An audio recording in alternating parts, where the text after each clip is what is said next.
개역주의를 당한 우리에게 주시는 하나님의 말씀 봉독하겠습니다. 갈라디아서 2장 16절로부터 21절에 있는 말씀을 봉독하겠습니다. 신약 성경 304면입니다. 갈라디아 2장 16절부터 봉독하겠습니다. 이 계시의 말씀을 봉독할 때에 다 함께 하나님의 음성을 들으실 수 있기를 바랍니다.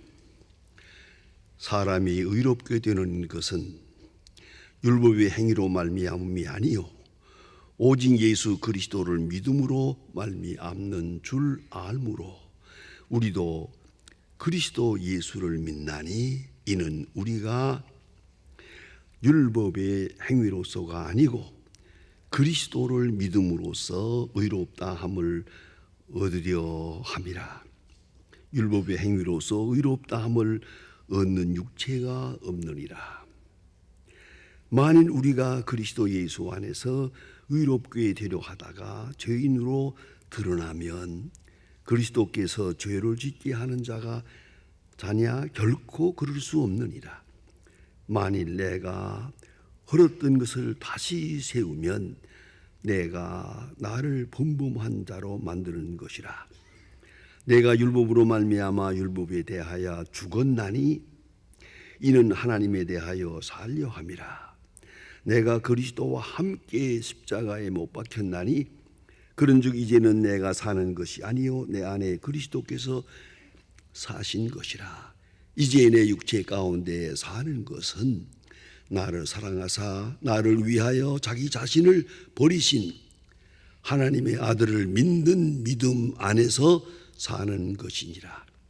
내가 하나님의 은혜를 패하지 아니하노니 만일 의롭게 되는 것이 율법으로 말미암았으면 그리스도께서 헛되이 죽으셨느니라. 아멘. 오늘 종교개혁주일입니다. 개혁신앙의 주제가 뭐냐? 오늘 16절에 간단하게 명료하게 지시합니다.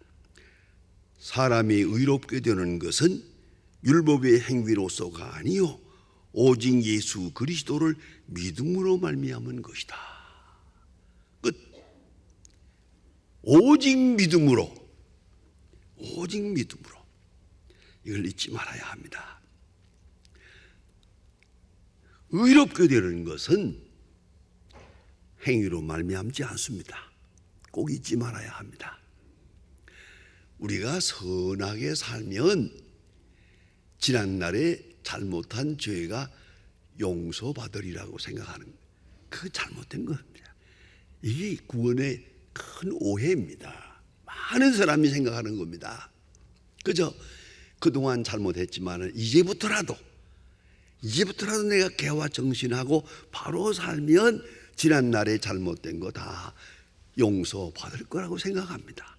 아니옵시다. 쉽게 생각하면 됩니다. 도둑질한 돈으로 구제한다고 선행이 되겠습니까? 도둑질은 도둑질이고 선행은 선행이요.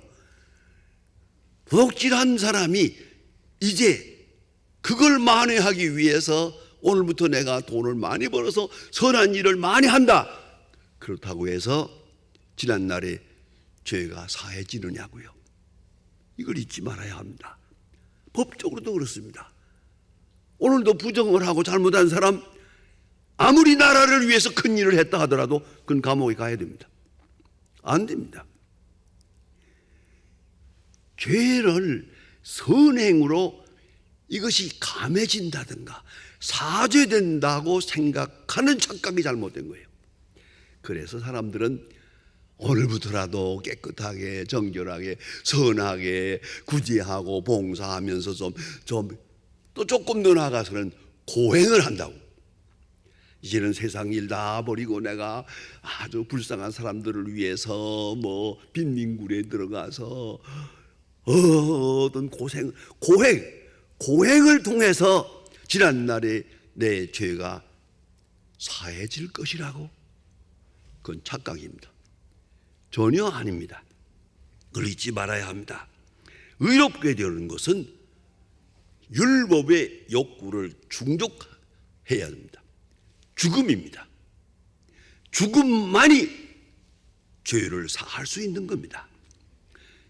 그리고 대신 죽으십니다. 그러면 믿음으로 구원은 이루어지는 것입니다.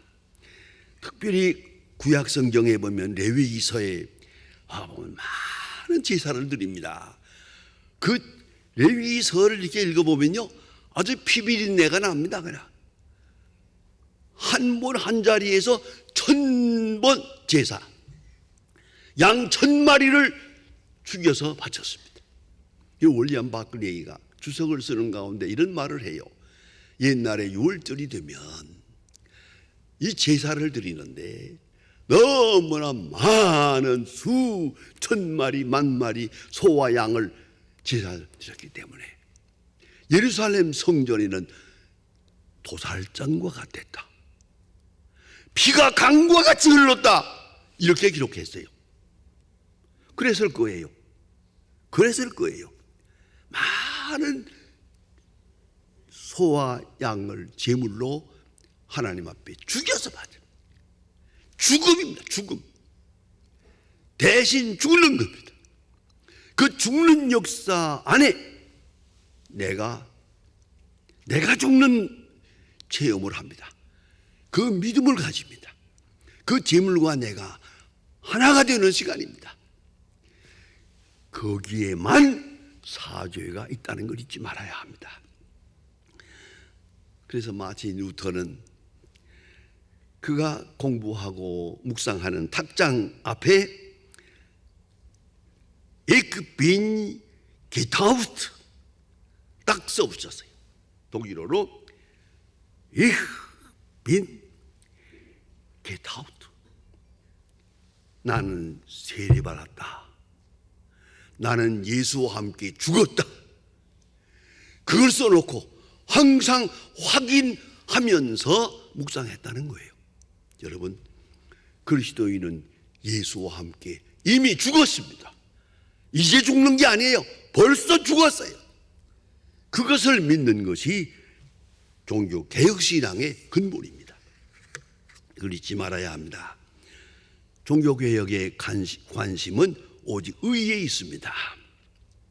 하나님과의 관계를 말합니다. 종교개혁자의 마음속에는 번영, 건강, 축복, 요새 흔히 말하는 번영신앙 관심 없습니다. 잘 살고 못 살고 오래 살고 건강하고 전혀 관심 없습니다. 종교개혁자의 마음에는 오직 의, 하나님 앞에 어떻게 의롭게 설 수 있느냐 하는 것입니다. 의롭게 되는 것, justification, 의롭다함을 받는 것. 의인이 되는 게 아니에요. 의롭다함을 받는 거예요.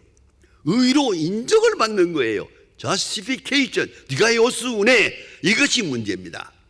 이것은 오직 믿음으로 sola fide, sola gratia, sola gloria 이 3대 슬로건을 걸고 오직 믿음으로 우리가 의롭다함을 받는다. 여러분, 십자가는 죽음입니다. 대신 죽는 겁니다. 큰 계시 사건입니다. 이것은 하나님의 경륜이요 사랑이요 예수 그리스도의 이것은 선택적 사건입니다. 예수님 말씀하십니다. 아버지께서 내게 주신 잔을 내가 마시지 않겠느냐? 하나님 아버지가 내게 원하는 이 잔을 내가 받지 않겠느냐? 그리고 십자가를 진 겁니다. 십자가는 빌라도가 지은 것 같아도 그 깊은 내용은 아닙니다. 하나님이 지시고 예수님께서 지신 겁니다. 이걸 잊지 말아야 합니다. 죽음만이 율법을 완성합니다. 죄를 지었으면 벌받아야 됩니다. 하나님 앞에 죄를 지었으면 그 죄의 대가로 죽어야 합니다. 이걸 꼭 잊지 말아야 합니다. 죽음만이 율법에 대한 완전한 해답입니다. 율법을 완성합니다. 그래서 로마서에 말합니다. 율법의 완성, the end of the law, 율법의 끝은 십자가 사건입니다. 율법은 오직 죽음을 원합니다. 율법 앞에 모든 사람은 죄인이기 때문에 죽어 마땅합니다. 죽어줘야 합니다. 그런데 여기에 하나님의 특별한 은사가 나타나서 대신 죽으십니다. 이것을 계시적으로 예표적으로 수없는 수천 년 동안 반복해 온 것이 예루살렘에서 드린 제사입니다. 사람이 죽는 대신에 양이 죽습니다. 사람이 죽는데 소가 죽습니다. 그리고 죽는 그 순간, 멀쩡한 건강한 소가 여기서 죽는 순간 죄인은 거기 엎드려 있습니다. 내가 죽는 체험을 하는 겁니다. 소가 죽었어요. 내가 죽은 거예요. 그 믿음으로 일었을 때 의롭다함을 얻는 것입니다. 이것은 하나님께서 우리에게 베푸신 엄청난 사랑입니다. 사랑의 계시입니다. 여러분 너무나 잘 아는 요한복음 3장 16절에 하나님이 세상을 이처럼 사랑하사 독생자를 주었으니, 이처럼 사랑하사, 그 사랑의 계시로 십자가를 우리에게 주신 겁니다. 그런 거로 우리가 십자가 안에서 너무 아직도 세속적인 욕망을 가지고 그 예수를 믿으면 복받고 잘 살고 뭐 부유하고, 아니에요. 종교개혁자의 관심은 오직 의롭다함, 이거 하나밖에 없습니다. 문제는 이 사실에 대한 믿음이 문제입니다. 여기에서 이루신 이 십자가 사건, 이 제사 사건, 이 제사, 그것을, 그 죽음이 나의 죽음으로, 내가 죽는 것으로 하나님께서 나에게 베푸신 사랑을 내가 수용하는 그 믿음, 깨끗한 믿음이 필요합니다. 그래서 오늘 본문 성경에 너무나 귀한 말씀이 있지 않습니까? 내가 그리스도와 함께 십자가에 못 박혔다. I am crucified with Christ. 내가 그리스도와 함께 십자가에 못 박혔다. 쉽게 말합시다. 내가 그리스도와 함께 저 골고다 언덕에서 죽었어요. 나는 이미 죽었어요. 거기서부터 출발해야 됩니다. 내가 죽었다. 그것이 믿음입니다. 예수와 함께 죽었다. 아직도 뭘 살아가지고 꿈틀거리고, 아닙니다. 절대 교만해서는 안 됩니다. 이 의 앞에 우리는 절대적인 겸손, 온유, 그리고 믿음입니다. 그리고 감사합니다. 감사로 응답합니다. 그것이 믿음입니다. 저는 제 할아버지가 제게 늘 성경 말씀을 가르쳐 주시고 이렇게 하는 걸 많이 들었습니다. 그런데 우리 할아버지가 제일 존경하는 분이 김익두 목사님이에요. 김익두 목사님의 부흥회를 따라다니면서 참석을 했대요. 여기 다니면서. 그래서 김익두 목사님, 우리 할아버지가 가끔 설교를 하시는데 뭐 교인들이 그래요. 꼭 김익두 목사 닮았다 그래요. 그렇게 할아버지가 김익두 목사님을 존경하는 걸 알고 내가 좀 큰 다음에 어떻게든 내가 김익두 목사님을 만나야겠다. 그래서 제가 신천 서북교회까지 갔습니다. 일부러 그 먼 길을 걸어서 가서 신천에 가서 서북교회에 가서 목사님의 설교를 2주일 동안 정말 진지하게 들은 경험이 있습니다. 그 목사님의 설교 중에 그래서 그건 성경도 말씀하고 하지만은 전부 자기 경험입니다. 이러한 경험 저러한 경험을 말씀하시는데 아주 재미있기도 하고 은혜도 되고 그랬습니다. 어느 날 말씀하시는데 여름에 좀 더울 때 부흥회를 가게 됐대요. 옛날에는 교통수단이 없으니까 걸어서 가는 거예요. 걸어서 멀리 수십 리 길을 걸어가는데 그게 높은 산이 있대요. 그 산을 넘어가려고 하니까 산 올라가는데 어떻게 더운지 아주 온몸에 땀이 그냥 나는데 조금 참아가지고 산정 올라가서 좀 바람을 쏘이고 쉬어야겠다 하고 참고 올라가서 높은 산정에 올라가가지고 옷을 다 벗어제치고 활활 벗어제치고 나서 저쪽에서 불어오는 바람을 이렇게 쏘이면서 좀 쉬고 있었대요. 그랬더니 목사님은 이쪽에서 올라왔는데 저쪽에서 올라오는 청년이 하나 있더래요. 술이 좀 취해가지고 비틀비틀하면서 올라오더니 이 김익두 목사님을 떡 쳐다보더니 너 왜 나보다 먼저 올라왔냐? 이게 말이 돼요? 반대 방향에서 왔는데.